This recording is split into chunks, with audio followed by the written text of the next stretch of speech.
National Weather Service in Goodland has issued a severe thunderstorm warning for Rawlins County in northwestern Kansas, Decatur County in northwestern Kansas, until 6:30 p.m. Central Daylight Time.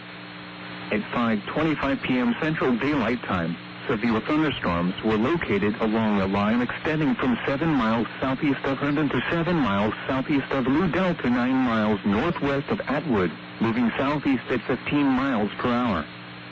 Expected hazards include tennis ball-size hail and 70 miles per hour wind gusts. Source: 1.75-inch hail in Ludell and wind damage to buildings north of Atwood. The following impacts are expected: people and animals outdoors will be injured. Expect hail damage to roofs, siding, windows, and vehicles. Expect considerable tree damage. Wind damage is also likely to mobile homes, roofs, and outbuildings. Severe thunderstorms will be near Atwood and Ludell around 5:30 p.m. Central Daylight Time. Oberlin around 5:45 p.m. Central Daylight Time. Repeating, a severe thunderstorm warning has been issued until 6:30 p.m. Central Daylight Time for the following counties in Kansas: Decatur and Rawlins.